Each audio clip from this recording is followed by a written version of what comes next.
If you enjoyed this audiobook, please consider liking, sharing, and subscribing to the channel. Sharing it with your friends and family helps spread knowledge. And when we help others grow, we grow too. Thank you so much for listening. Let's dive into the book. Chapter 1, The Gentle Start. Part 1, Morning Kindness. The alarm screams, you stumble through darkness, and already your mind races with demands. What if the first moments of your day weren't about reaction, but about quiet choice? Consider this. How you greet the morning often dictates how you greet the world. A frantic start tends to breed a frantic day, while even a few minutes of deliberate kindness to yourself can build a surprising buffer against life's pressures. Take Priya, a nurse whose mornings once felt like triage in a war zone. Rushing to get her kids fed and out the door, gulping cold coffee, her heart pounding before she even reached the hospital. She felt perpetually behind, her patience thin before her shift began. Then she committed to just 5 minutes. 5 minutes sitting alone with her tea, simply noticing the steam curl upwards, feeling the warmth of the mug in her hands. No lists, no news, just presence. That small pause became her anchor. She discovered those minutes weren't stolen from her tasks, they gave her back focus. Her commute felt less frantic, her interactions at work less reactive. The chaos didn't vanish, but her relationship to it shifted. She'd created a tiny harbor within the storm. Similarly, Omar, a software engineer, felt constantly overwhelmed by the avalanche of overnight emails. His mornings started with dread, hunched over his phone before his feet hit the floor. It set a tone of scarcity and stress. He swapped those first 15 minutes for a short gratitude list scribbled in a notebook. Just 3 things, often simple. Sunshine, a good night's sleep, the smell of coffee. This wasn't about ignoring problems. It was about consciously acknowledging what was already okay. He found this shifted his baseline from what's wrong to what's possible. His coding became more fluid, his problem-solving less strained. The emails still arrived, but they no longer defined his day's beginning.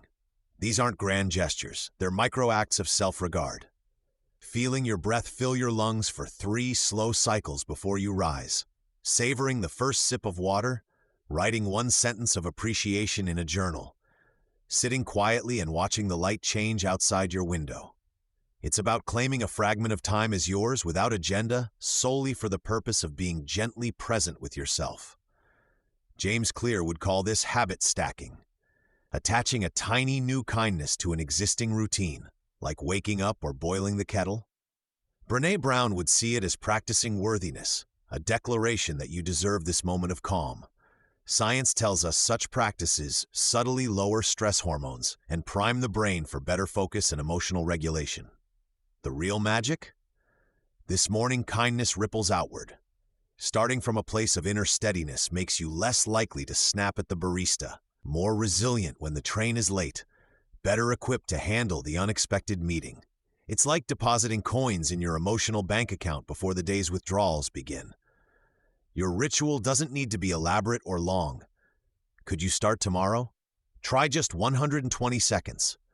What one small thing would feel like a genuine gift to your future self? Brew that cup properly and actually taste it. Stand by a window and breathe. Jot down 1 thing you appreciate. Do it for a week. Notice what shifts, however subtly. Does the morning rush feel slightly less sharp? Does a moment of patience arise more easily? That's the quiet transformation beginning.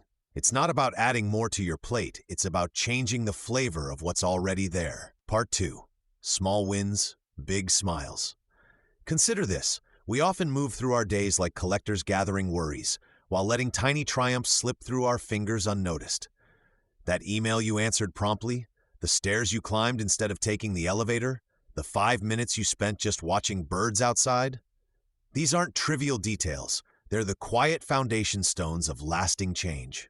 Take Priya, a graphic designer who felt perpetually behind. She'd end each day exhausted, mentally replaying unfinished tasks.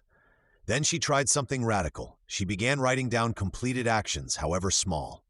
Sent client revision went on her list, drank 3 glasses of water, even walked around the block after lunch. At first, it felt silly, but within weeks, her notebook revealed patterns. Those small entries, like "said no to extra project," became proof of her growing boundaries. She realized achievement wasn't just about grand finales. It lived in the mundane moments she'd previously ignored. Why does this shift matter? Neuroscience shows our brains reward completed tasks with dopamine, a chemical that fuels motivation. James Clear captures this beautifully. Habits form through consistent repetition, not overnight revolutions. Each checked-off item, no matter how minor, reinforces our belief that progress is possible. Brené Brown would add that dismissing these moments feeds shame, the voice whispering, "You should have done more." But pausing to acknowledge a small win, that's an act of self-respect. You don't need elaborate systems. Try one of these. The jar method. Drop a pebble in a jar for every tiny victory. Seeing it fill becomes a visual anthem of your effort. 2-minute applause. Literally stop for 120 seconds to savor a completed task. Feel the satisfaction in your bones. Reverse to-do lists. Start by writing what you've already done. Omar, a nurse, uses this. His list might read, calmed anxious patient, ate lunch without rushing. It reframes his day from what's missing to what's present. Without this practice, we operate in deficit mode. Chen, a teacher, described it as chasing a horizon that keeps moving. Only when he began celebrating small steps, graded one set of papers, called mom, did his constant fatigue ease. The wins compounded. That phone call led to a weekly chat ritual. Grading in batches freed his weekends. Your challenge today: catch 3 small wins. Did you stretch when you woke? Choose fruit over chips? Reply to one nagging message? That's your jar's first pebbles. Progress isn't a mountain to summit in a single bound. It's the steady rhythm of footsteps, each one worthy of notice. Start counting them and watch how the path brightens. Part 3. The Art of Letting Go. We carry invisible weights. Expectations of flawlessness, relationships that drain us, old scripts whispering we're not enough. These burdens tighten our shoulders and cloud our days, yet we cling, fearing the void if we release them. But what if that emptiness isn't loss, but space for peace? Take Omar, a chef whose obsession with perfect dishes meant sleepless nights tweeting recipes, plates returned uneaten as he fussed over details only he noticed. His joy vanished, his team felt tense. One evening, burnt sauce sparked a realization. Chasing faultlessness starved his passion. He shifted focus to nourishment. Simple, hearty meals shared warmly. Customers praised the comfort, not the precision. Omar's relief was instant. He reclaimed evenings with his daughter, laughing over imperfect pancakes. His story echoes research. Brené Brown notes that perfectionism corrodes courage, while self-compassion fuels creativity. Then there's Zara, a nurse who replayed every work mistake in her mind. A delayed response, a curt reply. Her inner critic grew so loud it drowned out her patient's gratitude. During a meditation retreat, she scribbled those harsh thoughts. "I failed, they deserve better," onto leaves and dropped them into a stream. Symbolic? Yes, but the act rewired her focus. She began noting small kindnesses instead. A held hand, a relieved smile. Her confidence bloomed as she accepted that care, not control, defined her worth. Letting go starts gently. First, spot your anchors. What exhausts you? Maybe it's an old grudge, a dream job that wasn't, or daily self-judgment. Write one down, just a phrase. Then try this. Fold the paper, place it under a rock outdoors, and walk away. Physical release mirrors mental shift. Or, when criticism arises, whisper, "Good enough for now." Like Omar's kitchen shift or Zara's stream ritual, this isn't quitting. It's redirecting energy toward what nurtures you. Your small wins, celebrated earlier, build momentum for this. Missed a workout? That's not failure, it's data. Adjust, don't punish. Ask, does holding this serve me? If not, loosen your grip. Notice how lightness follows. What weight could you set down today to breathe easier tomorrow? Part 4. Notes to Self. Consider Priya's story. After years of internalizing workplace criticism, she began leaving sticky notes on her bathroom mirror. "Today, effort counts," read one. "My worth isn't tied to productivity," declared another. At first, she felt foolish until the morning her presentation flopped. Instead of spiraling into shame, her eyes landed on that second note. Something shifted. Her shoulders relaxed. She brewed tea, regrouped, and later solved the problem with unexpected creativity. This practice works because our brains cling to negative messages like Velcro while positive ones slide off like Teflon. Neuroscientists call this the negativity bias, an evolutionary hangover where our ancestors survived by fixating on threats. Written affirmations act as counterweights. When University of Pennsylvania researchers studied individuals practicing daily self-affirmations, they found measurable reductions in cortisol levels within weeks. The notes weren't magical thinking. They were cognitive tools rewiring neural pathways. Crafting effective notes requires specificity. Avoid vague platitudes like "I am enough." Instead, anchor them to tangible moments. "When emails pile up, I'll breathe before reacting." Or, "Mistakes are data, not destiny." Chen, a nurse working night shifts, taped "Hydrate before the 3 a.m. slump" above the medication cart. His note addressed a concrete struggle, fatigue, with a precise action, drinking water, making it more actionable than generic encouragement. Placement matters. Zaria slips handwritten cards into her lunchbox. "Taste this moment." Omar programmed his phone lock screen to display "Pause. What's true right now?" Visibility creates repetition, and repetition builds new mental habits. Start with one high-impact location, your car dashboard, laptop lid, or coffee maker. The real power emerges when notes evolve into internal dialogues.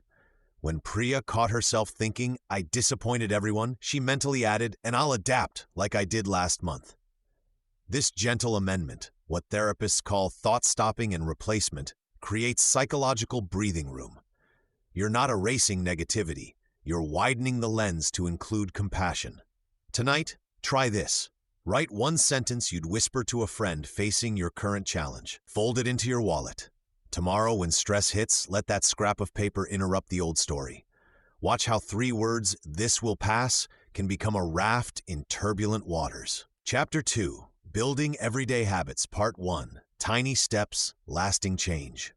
Consider this. What if lasting change didn't require monumental effort, but rather the consistency of a dripping tap? That's the quiet power of microhabits. While we often believe transformation demands sweeping revolutions, research shows small, repeated actions create the deepest roots. James Clear's work reveals how behaviors become automatic through repetition, not intensity. It's like building a sandcastle 1 grain at a time. Seemingly insignificant additions accumulate into something substantial. Take Omar, a graphic designer overwhelmed by deadlines. He began with just 2 minutes of focused breathing before opening his laptop each morning. This tiny ritual didn't solve his workload, but it created a mental buffer against panic. Within months, those minutes naturally expanded into planning his day calmly. Or Priya, who felt perpetually dehydrated. She placed a glass by her bedside, committing only to filling it upon waking. That single action became the foundation for better hydration habits she'd struggled with for years. Why do these minuscule shifts work? Neuroscience explains that small actions avoid triggering our brain's resistance to change. A 5-minute walk feels manageable, an hour at the gym feels daunting. When Chen decided to improve his sleep, he didn't overhaul his entire evening. He started by plugging his phone into a charger outside his bedroom, removing the temptation of midnight scrolling. This one tweak gradually led to earlier bedtimes and better rest. Implementing microhabits requires strategy. 1. Anchor them to existing routines. Link your new habit to something you already do consistently. Drink water after brushing your teeth. Do calf raises while waiting for coffee. 2. Make them absurdly small. Floss 1 tooth. Read 1 paragraph. The goal is consistency, not achievement. 3. Track visually. Mark a calendar with an X each day you complete it. The unbroken chain becomes motivation. 4. Celebrate immediately. A mental "well done" reinforces the neural pathway. This isn't frivolous, it's science. The magic lies in what Brené Brown calls the physics of vulnerability. Small, brave acts compound. That glass of water becomes better food choices. Those 5 breaths become emotional resilience.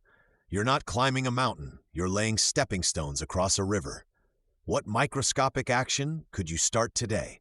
Tomorrow, we'll explore how stacking these pebbles creates unshakable foundations. Part 2. Stacking Goodness. Consider your morning routine. You wake up, brush your teeth, maybe make coffee. These are your anchors, fixed points in the day you never miss. Now imagine attaching a tiny self-care habit to one, like adding a pendant to a chain. That's habit stacking. It works because your brain loves patterns. By connecting new actions to established ones, you bypass the struggle of remembering or mustering willpower. Take Priya, a graphic designer who felt overwhelmed before work. She already brewed tea each morning, her anchor. She stacked a 2-minute breathing exercise right after pouring the cup. At first, she'd forget half the time, so she placed her teacup on a sticky note reading "Breathe." Within weeks, the ritual felt automatic. "It's like the tea reminds my body to pause," she told me. The key? Start with habits requiring under 90 seconds. After brushing your teeth, name one thing you're grateful for. After locking the front door, take 3 mindful steps. These micro-actions piggyback on existing neural pathways, making them stick. But what about motivation dips? Chen, a teacher, stacked stretching to his post-dinner dishwashing habit. When his enthusiasm faded, he reduced the stretch to just reaching his arms overhead, something he couldn't not do while drying his hands. "Lowering the bar saved me," he said. If you skip a day, avoid self-scolding. Ask, what made this hard today? Was the new habit too ambitious? Did your anchor shift? Adjust. Don't abandon. The beauty lies in customization. Omar, a night shift worker, anchored hydration to his 3 a.m. break alarm, drinking water when it rang. Zara, a parent, linked affirmations to buckling her seatbelt. "I am capable." Both used what they already did to create seamless change. Your turn. List 3 daily anchors. Choose one. Pair it with a self-care habit so small, it's laughably easy. Missed it yesterday? That's normal. We'll explore how to restart with kindness next. For now, just stack one habit. Notice how the chain grows stronger. Part 3, Reset and Restart. Here's the coffee-stained truth. You'll miss a day. Or 3. Maybe a whole week. When Priya skipped her new morning journaling ritual for 5 straight days, shame whispered she'd failed. Sound familiar? But here's what changes everything. Slipping up isn't failure, it's feedback. Your routine didn't break. It's talking to you. Think of Chen, a graphic designer who just started lunchtime walks. When a client crisis hijacked his week, he abandoned walks entirely. His inner critic roared, "Weak, undisciplined." But later he paused. Instead of blame, he asked gently, "What really happened?" He realized high-pressure days triggered survival mode. His brain discarded non-essential habits, so he adapted. On chaotic days, he swapped 30-minute walks for 5-minute stairwell breathing. Within a month, he'd missed only 2 walks. This is the pivot point. When habits stall, investigate, don't indict. Ask, was this habit too rigid? Did life shift? What tired me out? Priya discovered her journaling felt like homework. Solution? She switched to voice memos while walking her dog. Rewrite your inner script. Swap "I ruined everything" for "I'm learning what works." Research shows self-compassion boosts resilience far more than self-flagellation. One phrase that helps, "This is temporary. What's one tiny step I can take right now?" Plan your restart ritual. Omar, the nurse from earlier, keeps a sticky note on his fridge. Reset button equals 1 glass of water plus deep breath. After chaotic shifts, that 10-second act signals a fresh start. Zara's story sticks with me. When her father fell ill, her carefully stacked habits collapsed. For weeks, she felt adrift. Then she recalled Brené Brown's insight: act to yourself like someone you love. She began each reset by writing 3 words on her palm: human, not robot, before choosing just one habit to revive. Tomorrow will surprise you. Traffic jams happen, Wi-Fi dies, kids get fevers. Your self-care shouldn't shatter with life's earthquakes. Build it like bamboo. Rooted but flexible. Missed yesterday? Today's a blank page. Start small. 1 breath, 1 sip of water, 1 kind sentence to yourself. That's how ordinary people create extraordinary change. Next, we'll see how others turn stumbles into strength. Their stories might echo yours. Part 4, The Habit Storybook. Consider how often we walk through life feeling like we're the only ones struggling to maintain simple routines. That changed for Priya, an emergency room nurse working night shifts in Mumbai. After months of surviving on adrenaline and chai, she collapsed one morning, her hands shaking too violently to unlock her apartment door. Her turning point came when a colleague shared her own ritual. "Before each shift, I stand in the supply closet for 60 seconds. Eyes closed, 1 hand on my heart." Priya tried it the next day. When she forgot twice that week, she texted her colleague simply, "Missed closet." That tiny accountability sparked a chain reaction. Within months, those stolen moments grew into her non-negotiable anchor, proof that self-care thrives in shared honesty, not isolation. Chen's story reveals another truth. As a Beijing-based software developer, He'd berate himself for abandoning meditation apps until he attended a community garden project. There, a retired teacher named May described her dishwashing meditations, feeling warm water flow over her hands while naming 3 things she'd created that day. Inspired, Chen stopped chasing perfect silence. Instead, he paired his morning coffee with watching a single sparrow on his balcony. When work deadlines made him skip days, he'd return to find the bird waiting, a living reminder that habits aren't transactions but relationships. His breakthrough came when he posted about it online. 7 strangers sent photos of their own kitchen window companions. What began as private ritual became collective resilience. Then there's Zara in Cape Town, a single mother who felt self-care was a luxury she couldn't afford. Her breakthrough arrived through her daughter's crayon drawing. 2 stick figures labeled Mama Before Work, frowny face, and Mama After Walk, smiley face. They started taking the long route home from school, hunting for purple things, a flower, a graffiti tag, a stranger's shirt. One rainy Tuesday, exhausted from double shifts, Zara nearly rushed straight home. Her daughter tugged her sleeve. "We haven't found our purple yet." That moment crystallized her realization. Small habits gain meaning when they nurture connections. Now they share their finds in a WhatsApp group with other parents, a digital quilt of ordinary magic. These aren't exceptional people. They're like you, carrying burdens, forgetting intentions, trying again. Notice what binds their journeys. Imperfection as fuel. Priya's missed days didn't derail her. They deepened her commitment through shared vulnerability. Community as catalyst. Chen's solitary practice became sustainable only when witnessed by others. Rituals over routines. Zara's purple hunt worked because it held playfulness, not pressure.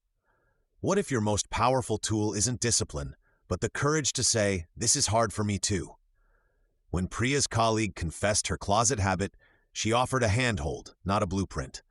That's the gift of sharing stories. They turn solitary struggles into collective wisdom. Your turn now. Whose journey mirrors yours? And who might need to hear how you rise after falling? Chapter 3, Rest, Recharge, Repeat, Part 1, The Pause Button.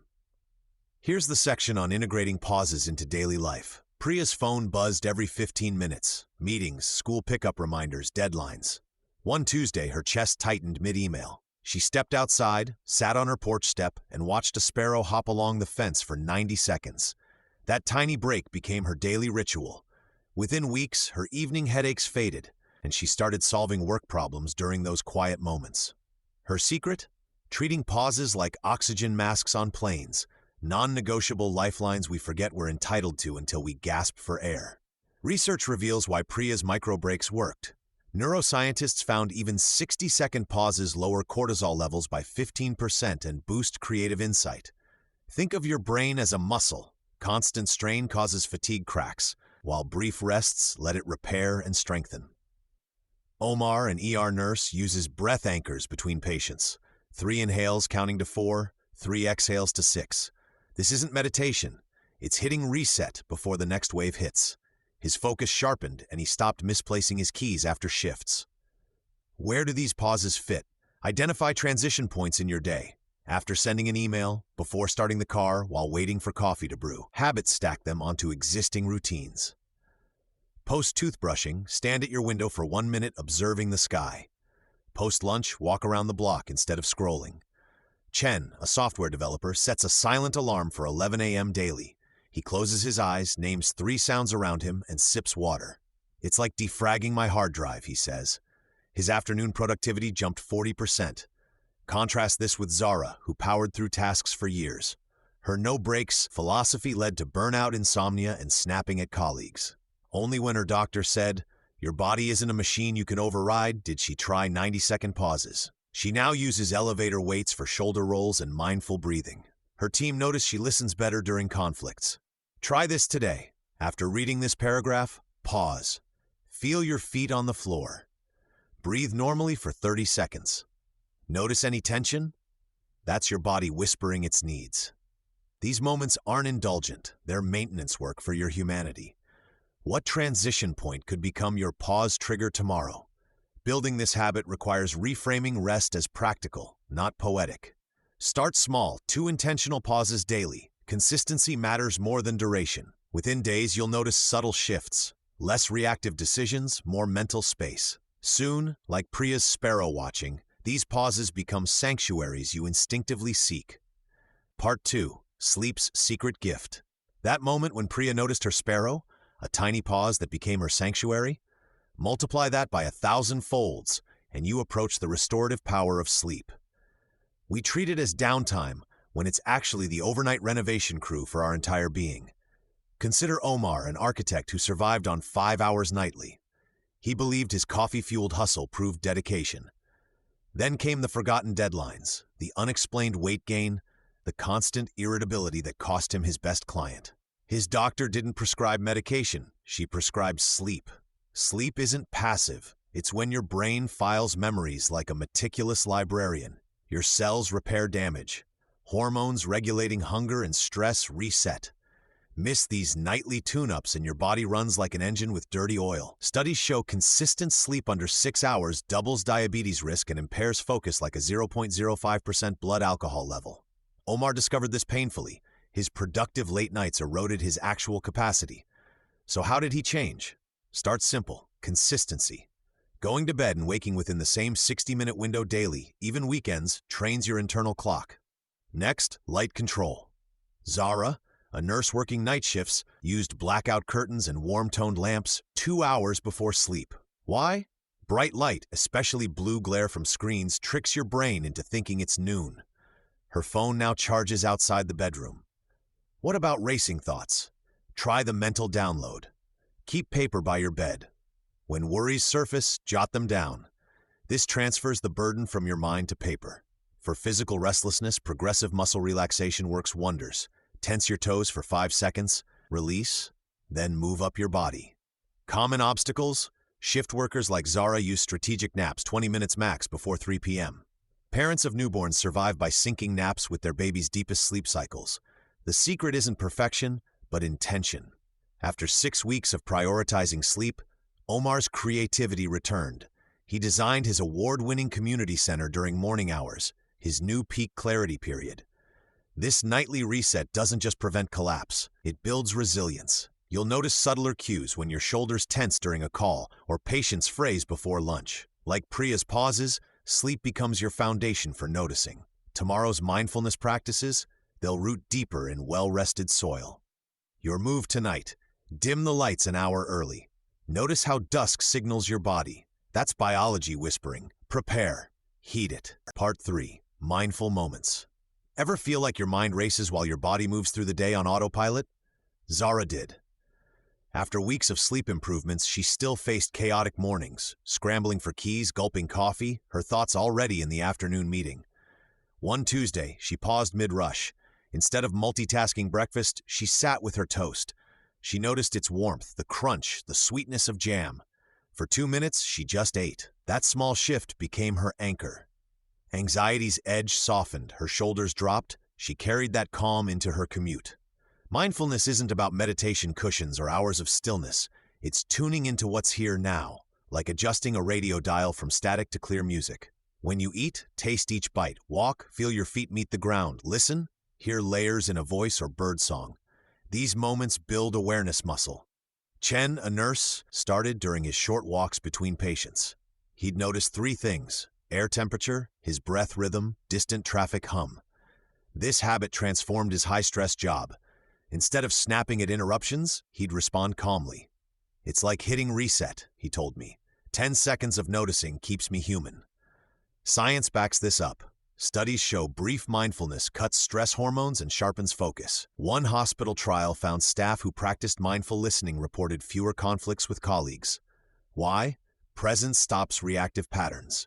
When Zara's toddler threw tantrums, she'd kneel and truly listen, not to fix, but to hear his tiny voice waver. Their clashes eased because she stopped bracing for the next crisis. Try weaving this into your rhythm. Tomorrow, pick one routine act. Sip tea while watching steam curl up. Pause before answering a call to breathe once. Feel water on your hands while washing dishes. No need for perfect execution. If your mind drifts to dinner plans, gently guide it back. Like training a puppy, kindness works better than scolding. Start with 2 minutes. Notice what shifts. Does tension ease? Colors seem brighter? That's awareness blooming. Tomorrow's section explores the quiet power of doing nothing. But today, let today be about doing one thing fully. What small moment will you inhabit? Part 4. The joy of doing nothing. Remember that cup of tea you sipped mindfully yesterday? Now imagine setting it down and simply stopping. Not meditating, not planning, just existing. In our hustle-obsessed culture, that empty space feels like rebellion. Yet physicist Chen Wei discovered his breakthrough quantum algorithm not during intense focus, but while watching pigeons from his balcony. The answers came when I stopped chasing them, he told me.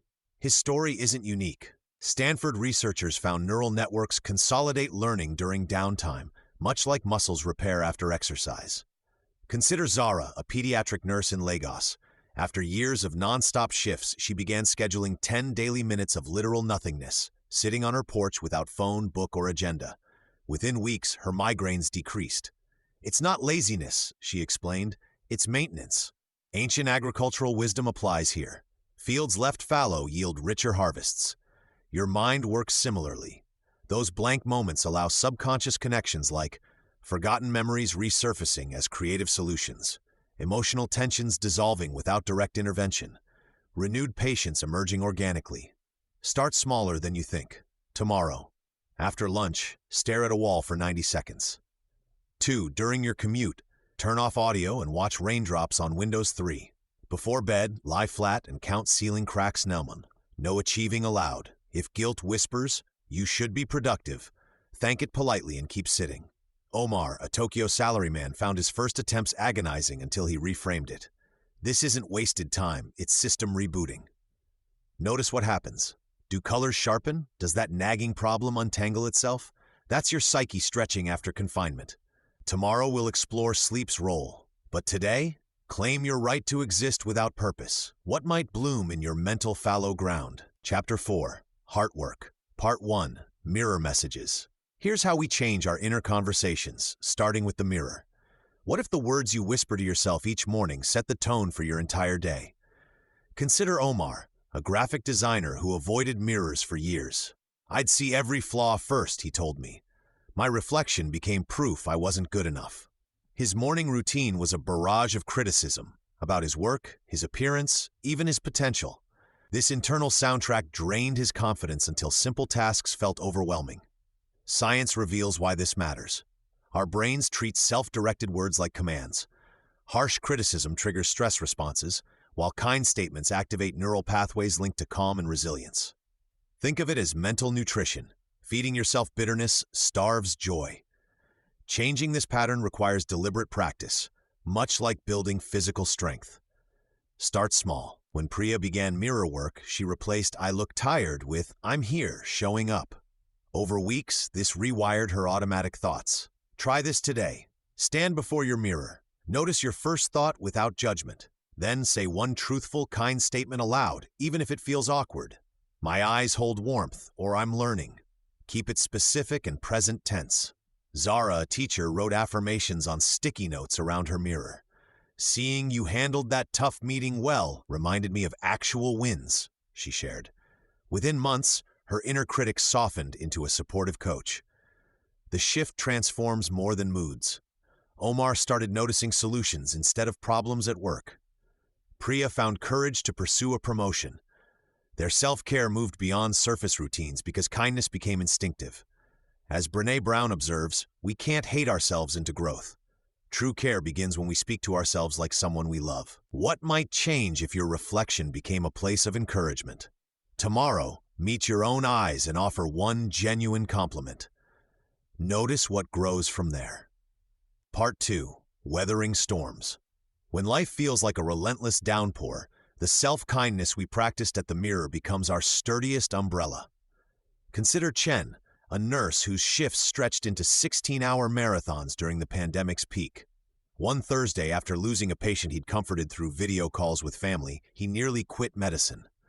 Instead, he did something radical. He sat in his car and whispered, "This hurts because you care. That's your strength." That moment of self-compassion became his anchor. Resilience isn't about avoiding storms, it's learning to dance in the rain. Zara, a single mother whose bakery nearly folded during supply chain disruptions, discovered this through micro-habits. Each morning, she'd brew tea and ask, "What one small thing protects my energy today?" Sometimes it meant texting a friend to vent for 5 minutes. Other times, turning off notifications to focus on her daughter's bedtime story. These tiny choices created shock absorbers for larger blows.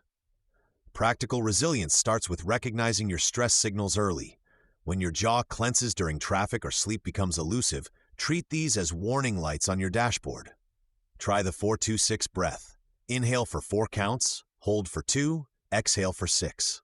This isn't just calming, it physically lowers cortisol levels, as sleep researcher Matthew Walker notes. Seeking support transforms struggle from solitary confinement to shared shelter. After Omar's divorce, he joined a Thursday hiking group. The rhythm of footsteps on trails, paired with casual conversation, rebuilt his confidence faster than therapy alone. "We weren't there to fix each other," he told me, "just to witness the climb." Self-compassion in crisis means replacing "I should be handling this better" with "this is hard because it matters." Brené Brown's research confirms that treating yourself with the same kindness you'd offer a friend reduces shame's paralyzing grip. When Priya failed her bar exam, she wrote herself a letter listing past comebacks, from childhood asthma to college rejections. Rereading it, she realized resilience was already in her bones. Building lasting emotional strength works like muscle memory. Small repetitions create durable change. Start a resilience reservoir journal. Each evening, note one challenge you faced, a difficult email, how you responded, took a walk before replying, and what it revealed about your strength, patience under pressure. Over weeks, patterns emerge, proving your growth. Tomorrow, when minor irritations arise, a missed bus, a spilled coffee, pause and ask, "If my best friend had this happen, what would I tell them?" Then turn that same gentleness inward. You'll find the clouds part faster than you expect. Part 3. The gratitude habit. The coffee's bitter aftertaste still lingered from that morning's rushed cup when Priya caught herself mentally replaying every small frustration. Traffic, a critical email, a missed lunch break. Then she remembered Chen's advice. What's one thing that didn't go wrong today? That simple question became her gateway to gratitude. Not as toxic positivity, but as deliberate perspective shifting. Science confirms this mental pivot activates brain regions linked to dopamine production while lowering stress hormones. Think of it as emotional weightlifting. Each moment of appreciation strengthens neural pathways for contentment. I once worked with Omar, a paramedic whose shifts left him emotionally bruised. He began carrying index cards to jot down tiny victories.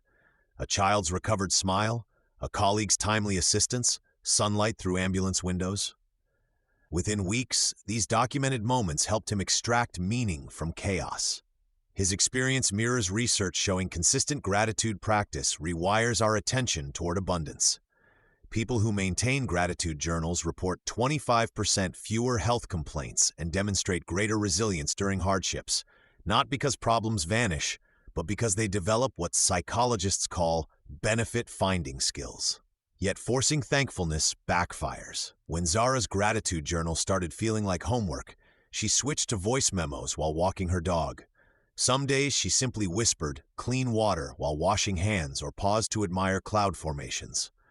The method matters less than the mindset. If structured journaling drains you, try these alternatives. Text one genuine appreciation daily to different contacts. Place a bowl by your door. Drop in notes about small joys. Practice mental spotlighting by naming 3 unnoticed comforts before sleep. Gratitude fatigue often signals we've reduced the practice to hollow repetition. Refresh it by seeking novelty in ordinary moments. The steam rising from soup, the reliable hum of your refrigerator. A Berkeley study found participants who varied their gratitude expressions maintained benefits long-term, while those stuck in routines lost them. This aligns with James Clear's atomic habits principle. Consistency requires adaptability. When Omar added weekly thank you calls to his cards, the habit gained new dimension. True gratitude coexists with grief. It doesn't demand you ignore life's sharp edges, but rather notice where light enters the cracks. After Priya's difficult days, she now asks, "What helped me survive this?" Sometimes the answer is simply her own breath. That acknowledgement becomes self-compassion in action, a perfect bridge between weathering storms and rebuilding inner warmth. What ordinary moment could you appreciate differently tomorrow? Part 4. Real Self-Care Stories. Consider this. What if the most radical self-care act isn't something you buy, but a boundary you set? That realization changed everything for Layla, a nurse and single mother of 2. For years, she'd squeeze in pricey massages between double shifts, believing luxury equaled self-renewal. Yet she remained exhausted and resentful. Her turning point came when her therapist asked, "What's one daily commitment draining you?" Layla admitted, saying yes to every school volunteer request. So she practiced declining non-essential tasks, protecting Tuesday evenings for reading with her kids. Within weeks, her energy lifted. She'd discovered true restoration wasn't in scented candles, but in honoring her limited bandwidth. Raphael's story reveals another layer. As a startup founder, he treated self-care as productivity hacks, meditation apps during commutes, protein shakes for lunch. But chronic insomnia and panic attacks persisted until a health scare forced reckoning. Inspired by sleep research, he redesigned his evenings. No screens after 9 p.m., journaling instead of problem-solving in bed. Small shifts created profound change. Within a month, his focus sharpened and anxiety halved. Raphael learned that authentic care often means confronting uncomfortable truths, like his avoidance of rest. Then there's Anya, a community organizer who felt guilty for taking breaks. She'd force herself through burnout, mistaking exhaustion for dedication. Her breakthrough came during a workshop where participants shared their diverse care rituals. Hearing others describe forest walks or therapy sessions sparked courage to experiment. Anya began scheduling empty hours, no agenda, just quiet reflection in her garden. These pauses didn't reduce her impact. They fueled clearer decisions and renewed passion for her work. These stories share a common thread. Real self-care starts by listening inward, not scrolling outward. It's not a preset menu, but a personal experiment, what Brené Brown calls choosing discomfort over resentment. Layla's boundaries, Raphael's sleep ritual, and Anya's intentional pauses all required trial and adjustment. Notice how each shifted from treating symptoms, fatigue, stress, to addressing root needs, autonomy, rest, mental space. This is where community becomes vital. When Zara joined a peer support group, hearing others normalize therapy reduced her shame about seeking help. Your own path might involve asking, what small no could create space for my yes today? Or when did I last feel replenished, not just distracted? Start there. Borrow others' ideas like test drives, keeping what fits. True self-care isn't found in perfect routines, but in the courage to redefine it daily, one honest choice at a time. Chapter 5. Good Mornings, Good Nights. Part 1. Rise and Shine Rituals. Consider this. The first 10 minutes after waking shape your entire day. That initial window holds disproportionate power, a neurological sweet spot where small actions create ripple effects. It's not about elaborate routines, but intentional micro-choices that align with your needs right now. Take Zara, an ER nurse working night shifts. For years, her mornings meant gulping coffee while scrolling news alerts, her pulse racing before her shift ended. Then she tried a 5-minute experiment, sitting by her window to watch birds while sipping water. That tiny pause became her anchor. It's not meditation, she told me. It's just noticing one thing, a sparrow on the fence, steam rising from my mug before the world crashes in.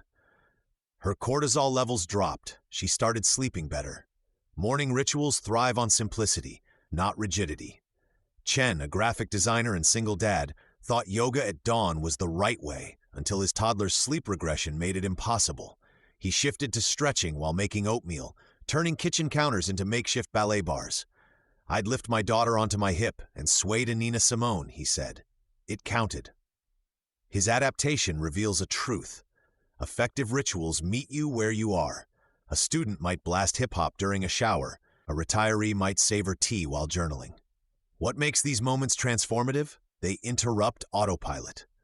Research shows that even brief conscious acts, like feeling sunlight on your skin or humming a favorite song, activate the prefrontal cortex, boosting decision-making all day.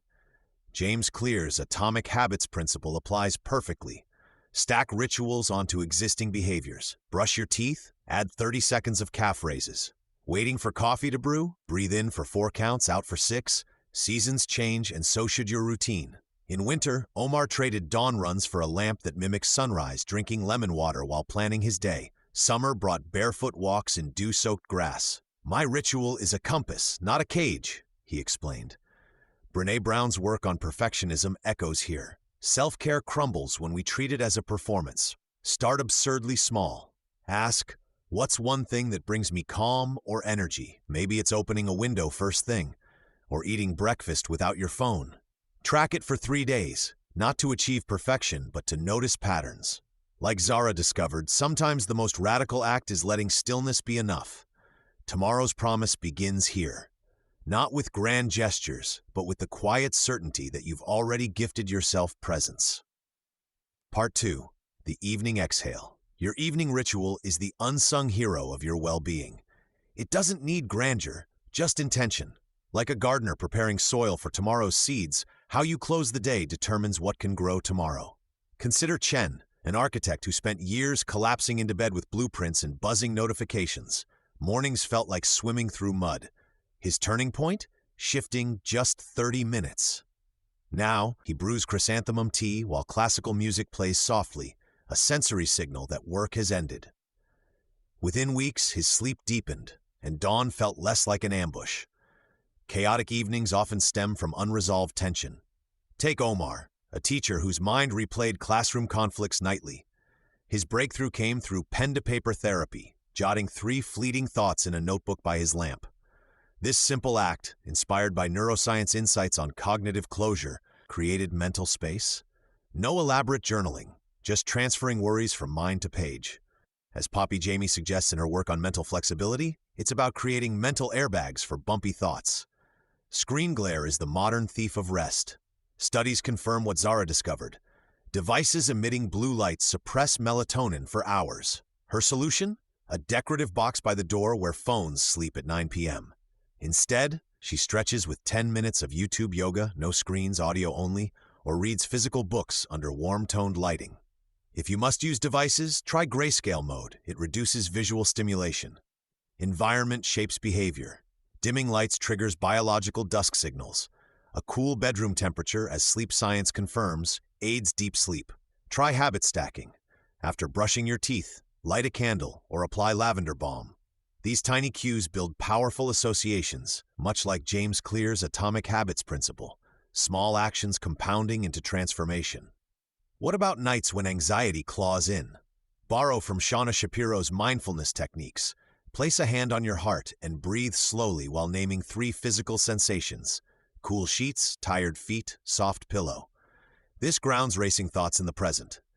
Brené Brown's research on worthiness applies here too. Perfection isn't required.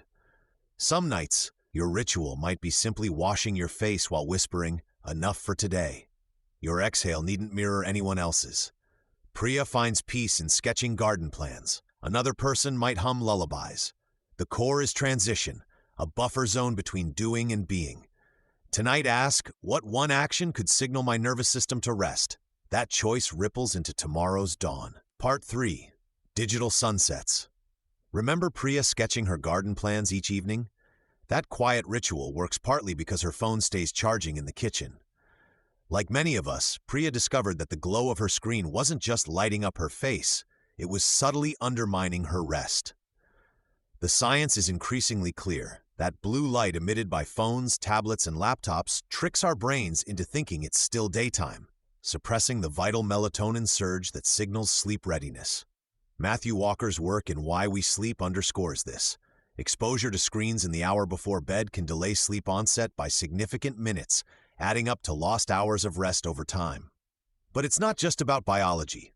Think of Chen, a graphic designer constantly connected. His evenings were a blur of emails, social updates, and news alerts. He felt perpetually wired yet drained. When he committed to a true digital sunset, powering down all screens 90 minutes before bed, the shift wasn't instant magic, but gradual transformation. The initial anxiety of missing out, what if someone needs me, eased. He replaced scrolling with simple pleasures, brewing herbal tea, listening to old vinyl records, or walking his dog under the streetlights. Within weeks, Chen reported falling asleep faster, feeling more refreshed, and experiencing a quieter mind.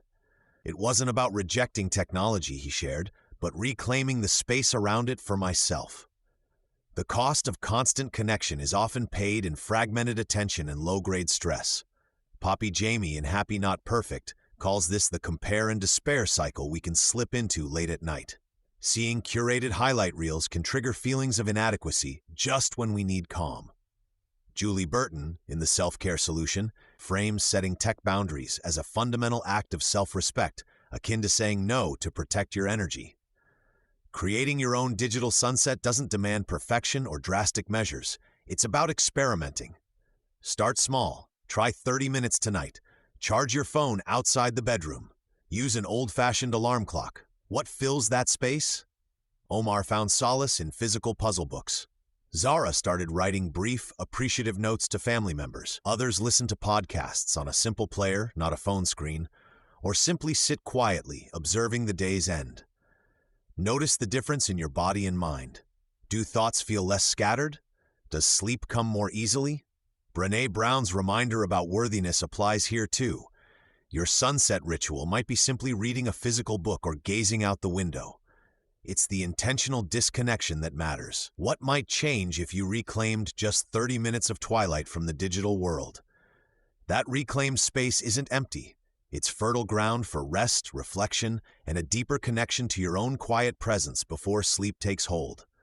This conscious pause naturally sets the stage for considering how we end our day with intention, looking towards the promise of tomorrow.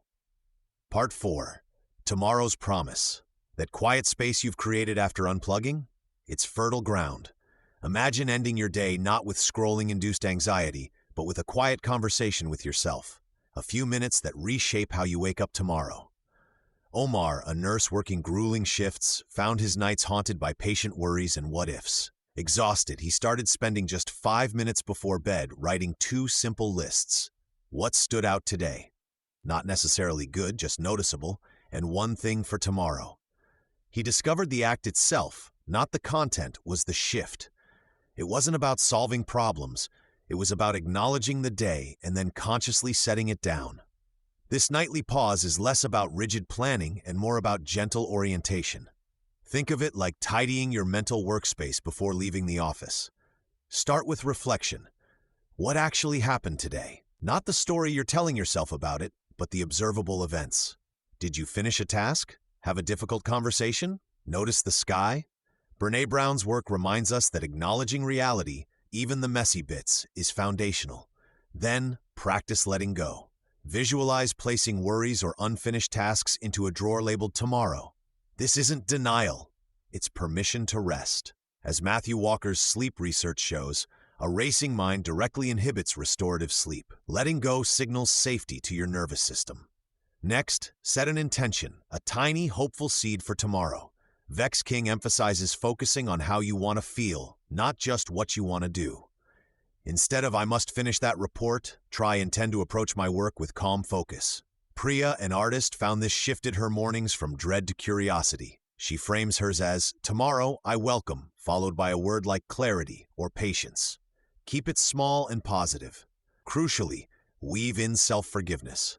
Did you snap at someone? Miss a goal? Julie Burton stresses that real self-care includes acknowledging missteps without self-flagellation.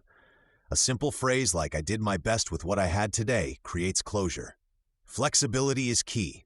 Your intention isn't a contract, it's a compass point. If tomorrow brings chaos, the intention was still valuable. It grounded you before the storm. End with gratitude. James Clear might call this a keystone habit influencing other behaviors. It doesn't need grand gestures. Chen, a single parent, simply names one concrete thing: "Grateful for my daughter's laugh during dinner," or "Grateful the car started this morning." This isn't ignoring hardship. It's balancing the scales of your attention. Shauna Shapiro's mindfulness work shows how gratitude physically changes the brain, fostering resilience. This entire practice, reflection, release, intention, forgiveness, gratitude, takes maybe 10 minutes, but it transforms the threshold between night and day. You close the book on today with kindness, not critique, and open the next page with quiet hope. That's how you turn a digital sunset into a dawn filled with promise. What small acknowledgement could you offer yourself tonight to lighten tomorrow's load?